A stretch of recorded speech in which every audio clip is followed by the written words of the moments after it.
So let's talk to a man who knows both the personal side of this and the policy side.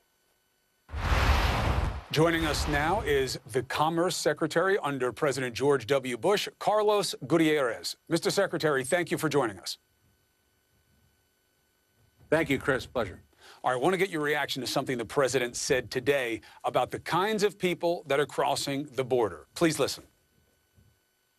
They encourage people, frankly, to walk through Mexico and go into the United States because they're drug traffickers, they're human traffickers, they're coyotes. I mean, we're getting some real beauties. Mexico is doing nothing for us except taking our money and sending us drugs. Your reaction? Well, I think it's an amazing exaggeration. It is misleading. It is fear-mongering. It makes it sound as if though most immigrants who cross the borders are either drug dealers or criminals. And that is absolutely false. I wish someone would use numbers, Chris, and just, put this thing to rest. This is just rhetoric that incites hatred and incites xenophobia and it incites false nationalism. I think it's very, very regretful. Now, the president says it is none of those things. He makes the case that he has the biggest heart in the world. He's just giving you the facts that the Democrats and sympathizers like you want to hide from. Your reaction to that? Let's see the facts. Let's talk numbers. Our unemployment is 3.8, a little over 3.8%. The unemployment among undocumented workers is less than 3.8. Why? Because there are jobs that are open. The reason we have illegal immigration is because our legal immigration system doesn't work. And our economy needs the workers. And that's the part that people don't understand or don't want to understand. So this part of the bill that talked about cutting in half the legal immigration, that would be devastating for our economy. Our economy grows in two ways. One is the number of workers and the productivity of those workers. Our working age population isn't growing fast enough, and our productivity is close to nothing. So we need immigration simply to grow. Immigration is an economic strategy. It's an economic policy.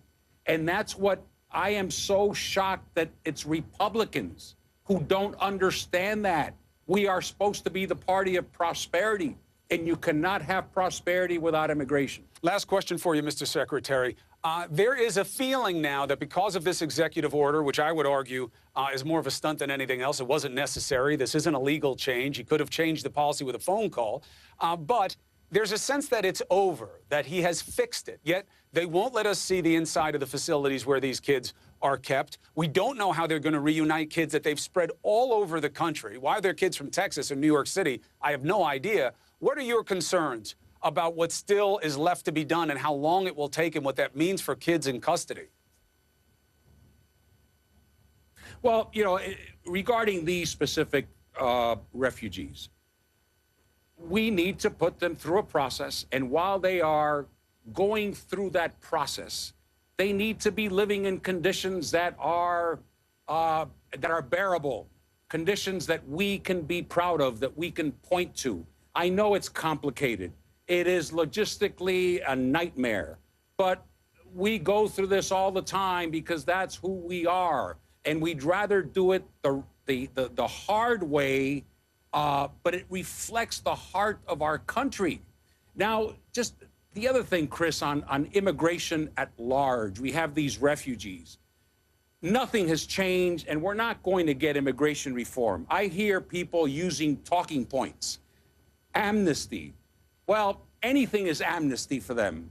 Other people are talking about chain migration. Chain migration in our law is stated as family reunification. 80% of our immigration is family reunification. So are they saying they want to go from 80 to 0? If that's the case, we will never get immigration reform. And immigration reform is not building a wall, and it's not cutting legal immigration by 1/2. If we cut legal immigration by 1/2, our illegal immigration will grow because our economy needs it. I don't care how big that wall is. We need to understand that, Chris. Mr. Secretary, I appreciate your perspective on this. This is going to be an ongoing conversation. We look forward to having you back. Thank you, sir. Now, something that makes perfect sense. Melania did not go to a facility with young kids. No toddlers, infants, preschoolers. She saw kids who can be vulnerable from 12 to 17, but not the little ones. Why? Wouldn't be as shocking or as troubling. And she had cameras with her and around her. And they don't want you to see the reality.